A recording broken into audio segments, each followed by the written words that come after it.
गेल्या 2 दिवसांपासून मुंबईसह ठाण्यात पावसाची दमदार हजेरी असताना ठाण्यात मात्र काही भागात गुरुवारी 12 वाजल्यापासून शुक्रवारी 12 वाजेपर्यंत 24 तास पाणीपुरवठा बंद राहणार आहे. मुंबईसह ठाणे शहरात गेल्या 2 दिवसांपासून पावसानं दमदार हजेरी लावली आहे. त्यामुळे ठाणेकरांची पाण्याची चिंता मिटेल असा अंदाज व्यक्त होत असताना महाराष्ट्र औद्योगिक विकास महामंडळाच्या पाणीपुरवठा योजनेअंतर्गत जांभूळ जलशुद्धीकरण केंद्रात अचानक देखभाल दुरुस्तीचं अत्यंत महत्त्वाचं काम हाती घेण्यात येणार आहे. त्यामुळे गुरुवारी दुपारी 12 वाजल्यापासून ते शुक्रवारी दुपारी 12 वाजेपर्यंत ठाण्यातील काही भागात एकूण 24 तास पाणीपुरवठा बंद राहणार आहे. या शटडाऊन कालावधीत ठाणे महानगरपालिका अंतर्गत दिवा, मुंब्रा प्रभाग क्रमांक 26 आणि 31चा काही भाग वगळता कळवा प्रभाग समितीमधील सर्व भागांमध्ये तसंच वागळे प्रभाग समितीमधील रुपादेवीपाडा, किसननगर नंबर 2, नेहरूनगर, मानपाडा प्रभाग समिती अंतर्गत कोलशेत, खालचागाव येथील पाणीपुरवठा 24 तासांसाठी पूर्णपणे बंद राहणार आहे.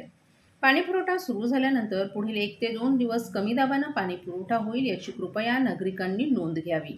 तसंच पाणी कपातीच्या कालावधीत पाण्याचा वापर काटकसरीनं करावा असं आवाहन ठाणे महापालिकेच्या पाणीपुरवठा विभागामार्फत करण्यात आले.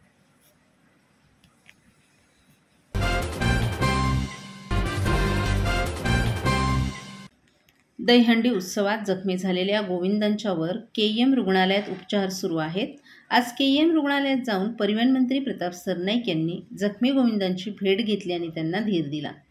त्यांच्याशी संवाद साधताना परिवहन मंत्री प्रताप सरनाईक यांनी दुर्दैवानं दहीहंडी उत्सवात जोखीम जास्त असल्यानं अनेक गोविंदा जखमी होतात.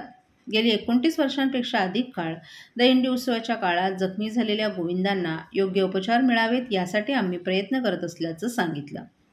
सध्या दहीहंडी उत्सवात जखमी झालेल्या गोविंदांना रुग्णालयात उपचार करण्यासाठी राज्य सरकारतर्फे 1 लाख रुपयांपर्यंत मदत दिली जाते. या माध्यमातून मुंबई, ठाणे आणि इतर उपनगरात उत्सवाच्या काळात जखमी झालेल्या सुमारे 95 गोविंदांच्यावर यशस्वी उपचार करण्यात आले आहेत. यापैकी अनेक गोविंदांवर यशस्वी उपचार करून त्यांना सुखरूप घरी सोडण्यासाठी दहीहंडी समन्वय समितीच्या सदस्यांनी जीवापाड मेहनत केली आहे.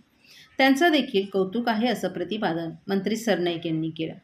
आज 7 गोविंदा खेळाडू हे केईएम रुग्णालयात हस्तिरोग तज्ज्ञ डॉक्टर मोहन देसाई यांच्या देखरेखीखाली उपचार घेत आहेत. जखमी गोविंदांना धीर देताना मंत्री सरनाईक यांनी अपघात कितीही गंभीर असला तरी गोविंदांचा आत्मविश्वास कधीच ढळत नसल्याचं सांगितलं. उपचार घेणाऱ्या गोविंदांनी काही टेन्शन घेऊ नये, आपण कायम त्यांच्या पाठीशी उभं राहू असंही सांगितलं. गोविंदांचा जोश, ताकद आणि मनोबल हेच दहीहंडीच्या परंपरेचं खरं वैशिष्ट्य आहे. त्यांच्या सुरक्षिततेसाठी आपण सर्वांनी प्रयत्नशील राहणं हीच खरी गरज असल्याचंही त्यांनी सांगितलं.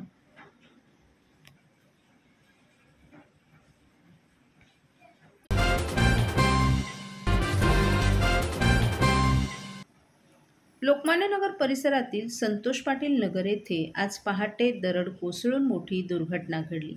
या दुर्घटनेत घरमालक जय मातेरे यांच्या घराचं प्रचंड नुकसान झालं असून परिसरातील नागरिकांमध्ये भीतीचं वातावरण निर्माण झाले. दरड कोसळल्यामुळे घरातील एक व्यक्ती जखमी झाला असून त्याच्या खांद्याला आणि कमरेला गंभीर दुखापत झाली. तातडीनं त्याला कळवा येथील छत्रपती शिवाजी महाराज रुग्णालयात दाखल करण्यात आलं असून त्याच्यावर उपचार सुरू आहेत.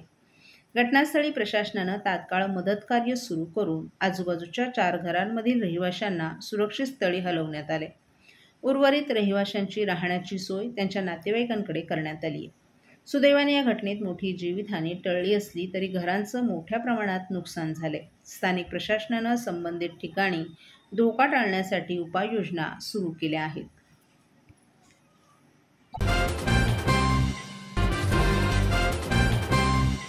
सर्व नागरिकांना आवाहन करण्यात येत आहे की सध्या डासांमार्फत पसरणाऱ्या डेंग्यू या आजाराचा प्रसार रोखण्यासाठी प्रत्येकाने पुढील प्रमाणे कार्यवाही करावी. डेंग्यू आजार एडिस इजिप्ती हा डास चावल्याने होतो. या डासांची पैदास साचलेल्या किंवा साचवलेल्या स्वच्छ पाण्यामध्ये होते. 8 दिवसांपेक्षा जास्त दिवस पाणी उघडे व साचून राहिल्यास त्यात डास अंडी घालतात. अंड्यांच्या अळ्या तयार होऊन पुढे डास तयार होतात. यासाठी आपल्या घरातील पाणीसाठे उदाहरणार्थ बॅरल्स, पिंपे, टाक्या, हौद, रांजणे इत्यादी दर आठवड्याला रिकामे करून घासून पुसून कोरडे करून पुन्हा भरावे. एक दिवस कोरडा दिवस म्हणून पाळावा. पाणी साठ्यांना घट्ट झाकणे बसवावीत किंवा जुनी साडी, चादर, धोतर यांनी बांधून झाकून ठेवावीत, म्हणजे डास त्यात जाऊन अंडी घालणार नाहीत. घराच्या गच्चीवर, आजूबाजूला, अंगणात कोठेही पाणी साचू देऊ नये. भंगार सामान उघड्यावर टाकू नये. उदाहरणार्थ टायर्स, प्लास्टिक सामान, कुंड्या, टाकाऊ वस्तू इत्यादी. अशा सामानात पावसाचे पाणी साठून त्यात डेंग्यूच्या डासांची पैदास होते.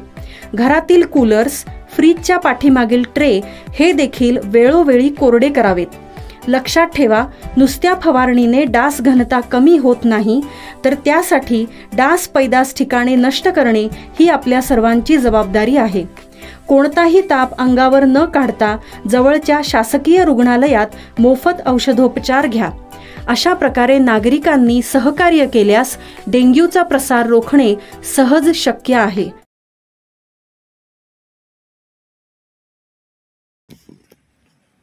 घरगुती हिंसाचार प्रकरणांच्या पार्श्वभूमीवर शिवसेना शिंदे गट लाडकी सून योजना राबवणार असल्याची घोषणा उपमुख्यमंत्री एकनाथ शिंदे यांनी केली आहे.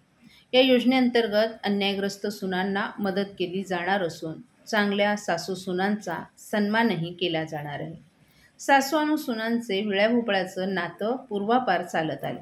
हे नातं सुधारून घरगुती हिंसाचाराला आळा घालण्यासाठी ही योजना सुरू करण्यात आली असून त्याची अंमलबजावणी शिवसेना शाखा आणि कार्यालयांमार्फत केली जाणार आहे, असं शिंदे यांनी सांगितलं.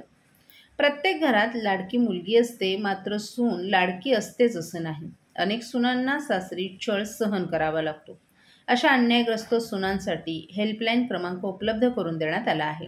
या क्रमांकावर अशा सुनांनी न घाबरता संपर्क साधावा. समुपदेशनानं सासू सून संबंध सुरळीत करण्याचा प्रयत्न केला जाईल. त्याचा उपयोग न झाल्यास आहेच शिवसेना स्टाईल, असं शिंदे यांनी सांगितलं. ही मोहीम राज्यभर राबवण्यात येणार असून माजी महापौर मीनाक्षी शिंदे यांच्याकडे या योजनेच्या अंमलबजावणीची जबाबदारी सोपवण्यात आली आहे. या योजनेचा लाभ घेण्यासाठी 8828862288 हा हेल्पलाईन क्रमांक उपलब्ध करून देण्यात आला आहे.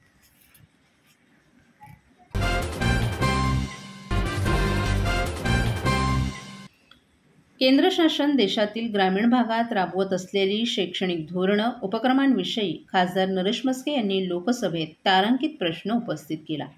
विद्यार्थ्यांच्या भविष्यासाठी विविध योजनांच्या माध्यमातून हजारो कोटी रुपये खर्च करण्यात आले असून भविष्यातील गुणवत्तापूर्ण उपक्रमांसाठी करोडो रुपयांची भरीव तरतूद केली असल्याची माहिती केंद्रीय शिक्षण मंत्री धर्मेंद्र प्रधान यांनी दिली आहे. ग्रामीण भागात कोणताही शैक्षणिक उपक्रम राबवताना त्याची साधनसामुग्री मातृभाषेतून उपलब्ध करून देण्याची मागणी खासदार नरेश म्हस्के यांनी केली असता त्याला सकारात्मक प्रतिसाद केंद्रीय शिक्षण मंत्री धर्मेंद्र प्रधान यांनी दिला आहे. एकाच वर्षात विविध विषयांवर 150च्या वर संसदेत प्रश्न विचारण्याचा विक्रमही खासदार नरेश म्हस्के यांनी केलाय. देशातील ग्रामीण भागातील शैक्षणिक स्थिती, केंद्र सरकारनं राबवलेले प्रमुख उपक्रम, वाटप केलेल्या निधीचा तपशील, डिजिटल शिक्षण, पायाभूत सुविधा, विकास कार्यक्रम आणि सरकारी योजनांचा गावांमधील शिक्षणाच्या निकालांमध्ये होणारा परिणाम असे विविध प्रश्न तारांकित संख्या 360च्या अनुषंगानं खासदार नरेश म्हस्के आणि लोकजनशक्तीच्या खासदार शांभवी चौधरी यांनी संसदेत विचारले. यावर शिक्षण मंत्री धर्मेंद्र मेहता यांनी सविस्तर समाधानकारक लेखी उत्तर दिले. खासदार नरेश म्हस्के यांनी आत्तापर्यंतच्या वर्षभराच्या कालावधीमध्ये देशातील रोजगार, शिक्षण, शेती, नोकरी, अर्थव्यवस्था, संरक्षण व्यवस्था अशा विविध विषयांवर संसदेत प्रश्न विचारलेत आणि त्याची उत्तरं विविध खात्याच्या मंत्र्यांनी दिली आहेत. भारत सरकारनं राष्ट्रीय धोरण 2020 मंजूर केले. या योजनेअंतर्गत विशेषतः ग्रामीण आणि दुर्गम भागात नवीन इमारती बांधणं, वर्गखोल्यांची संख्या वाढवणं, सुविधांचं अपग्रेड करणं, भौतिक पायाभूत सुविधा मजबूत करणं याला प्राधान्य दिलं जात आहे.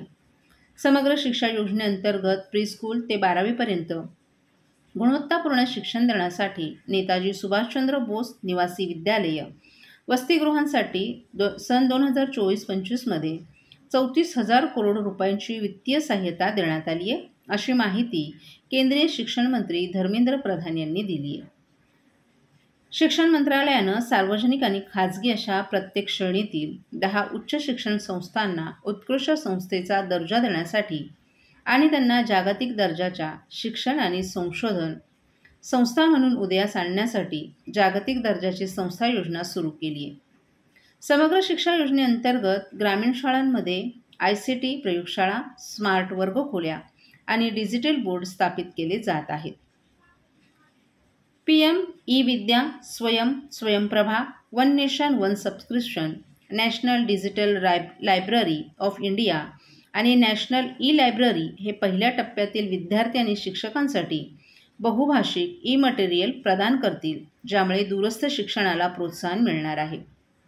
देशभरातील शालेय शिक्षणात बहुपद्धतीनं प्रवेश सक्षम करण्यासाठी डिजिटल, ऑनलाईन, ऑन एअर शिक्षणाशी संबंधित सर्व प्रयत्नांना एकत्रित करण्यासाठी भारत सरकारनं PM ई-विद्या योजना सुरू केली आहे.